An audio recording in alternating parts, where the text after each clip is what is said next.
এতদিন সকালবেলাতে উঠতাম না, বেলা করে উঠতাম। আজ কেন সকালে উঠেছি তা বলছি। চলো, কাজ করতে করতে কি ঠান্ডা লাগছে গো, এই হাত দুটো এখন জলে ভেজাতে হবে। ও বাবা, ভাবলেই কষ্ট লাগছে। হ্যালো, আমি সোমা। গৃহিণীর রাই চ্যানেলে তোমাদের সবাইকে জানাই অনেক স্বাগত। ঘুম থেকে উঠেই বাসি কাজ সেরে চলে এসেছি রান্না করতে। আজ থেকে রায়ের কলেজের পরীক্ষা শুরু, তাই যেদিন যেদিন পরীক্ষা সেদিন সেদিন সকালে উঠে এই রান্নাটা চাপাতে হবে। এতদিন কলেজ ছিল না বলে রান্নাটা একটু দেরি করে করতাম, কিন্তু আজ একসাথে একবারে রান্না করে ফেলছি সকাল সকালই। যখন খাবারটা খাবো তখন নয়, গরম করে খাবো। সকালবেলা রান্না করতে হলে রাত্রিবেলাতেই যা যা রান্না করব সব কেটে টেটে গুছিয়ে রাখি। সেই মতো এই আলুগুলো কালকে রাতে কেটে রেখে দিয়েছিলাম। সকালবেলা উঠেই ভাতটা চাপিয়ে তারপর এখানে আলুর দমটা চাপিয়ে দিয়েছিলাম। সাধারণত আমি নিরামিষ আলুর দমই করি। পেঁয়াজ রসুন দিয়ে আলুর দম করলে সেটা খেতে আমার না একদম ভালো লাগে না। নতুন আলু, টমেটো, মটরশুঁটি আর নাবানোর আগে একটু ধনেপাতা, ব্যাস, মন্দ লাগে না কিন্তু খেতে। এদিকে ভাতটাও আমার ফুটে গেছে। টিফিনের জন্য দেব রুটি, তার জন্য আটা মেখে নিয়েছি একেবারে অল্প করে। আগের দিন আমি আটাটাও মেখে রাখি, কিন্তু কাল একদম ভুলে গেছিলাম। শীতকালে ঘুম থেকে উঠে কাজ করতে গেলে যেন কাজ এগোই না, হাত পায়ে যেন জোরই পাওয়া যায় না, সব যেন অবশ হয়ে আসে। আজ আর তেমন কিছু রান্না করব না, কারণ রাই তো আর খাবে না দুপুরবেলাতে। টিফিনের জন্য দিয়ে দিচ্ছি, আর আলুর দমই করব, আর কিছু না। আলুর দম দিয়ে আমি দুপুরবেলা ভাত খেয়ে নেব। কথা বলতে বলতে এখানে আটা মেখে রুটিটাও করে নিলাম। চলো এবারে টিফিনটা গুছিয়ে নিই। কাল রাতে করেছিলাম একটু সিমাই, তাই ভাবছি রুটি আর আলুর দমের সাথে একটু সিমাইয়াও দিয়ে দেব। ছোট সাইজের আলুগুলো দিয়ে আলুর দম করলে তা খেতে বেশি ভালো লাগে, কিন্তু আমার কাছে ছিল সব বড় সাইজের আলু, তাই ওটা দিয়ে আলুর দম করলাম। নতুন আলু তো খেতে কোনো তফাৎ হবে না, শুধু আর বড় আর ছোট এইটুকুই যা তফাৎ। এই যে কালকে রাতে করেছিলাম সিমাই, কিছুটা খাওয়া হয়েছে। এখন সকালবেলাতে একটু গরম করে নিলাম। কালকে ফ্রিজে রাখতে ভুলে গেছিলাম, যদিও বা ঠান্ডা আছে, তবু একটু গরম করে রেখে দিলাম।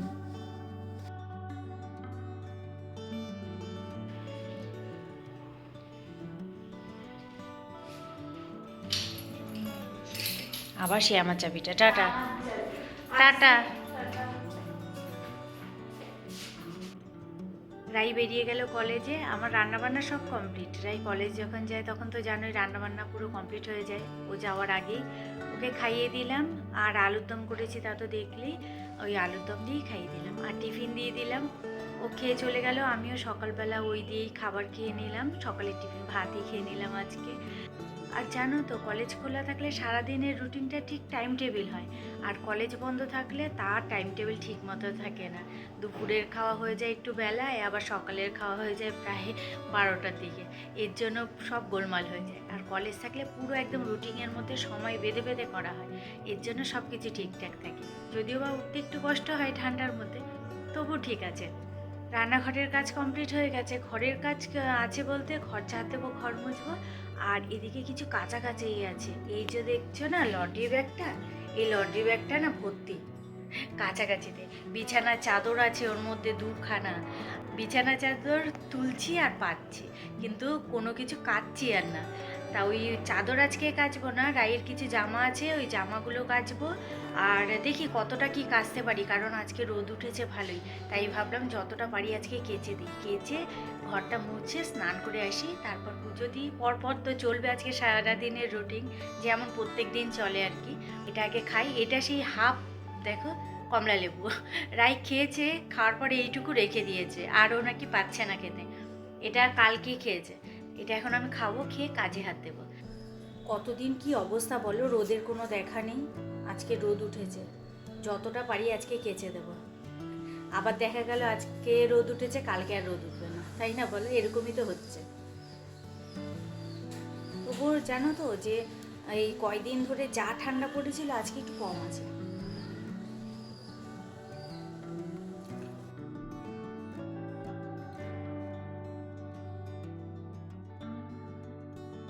অল্প কটা কাচবো ভেবেছিলাম, কিন্তু বাইরে এত সুন্দর রোদ দেখে ভাবলাম কেচেই দিই।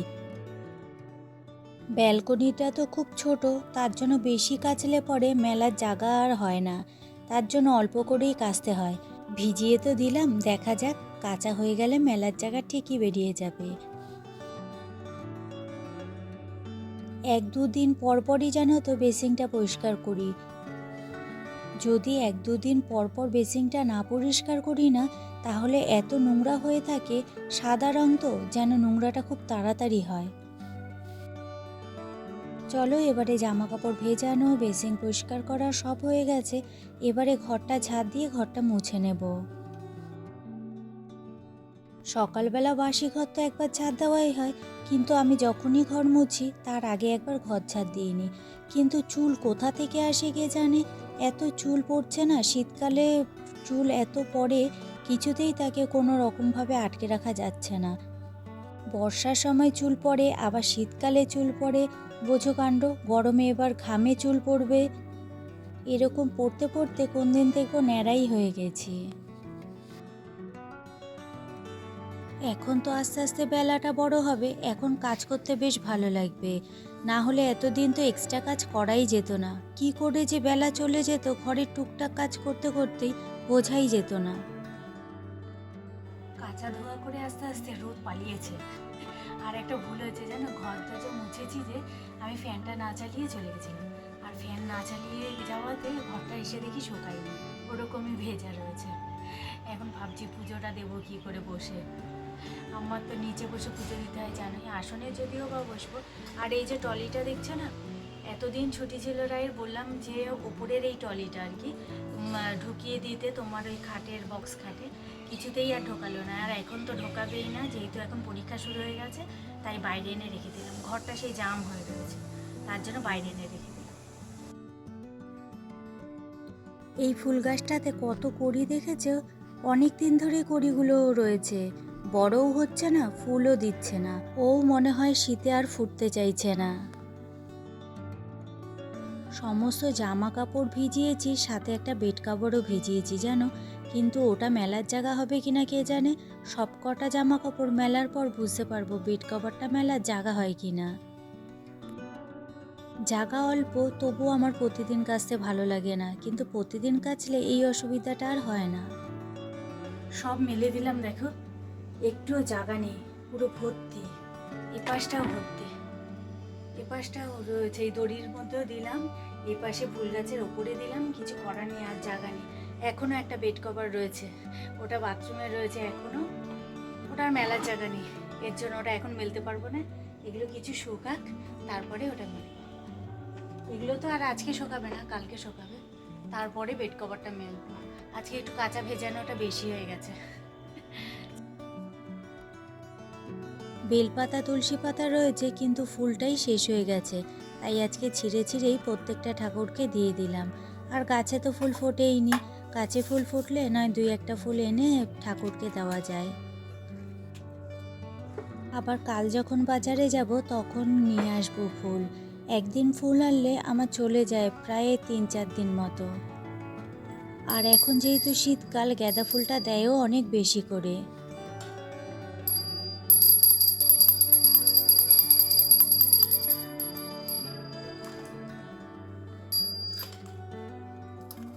আমার এই শঙ্খটা যেন মা দিয়েছে।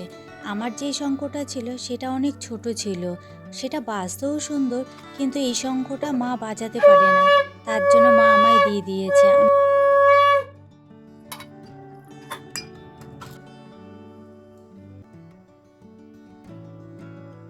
ভাত আর গরম করলাম না, শুধু তরকারিটা গরম করলাম, আলুর দমটাই দেখো ধোয়া উঠছে।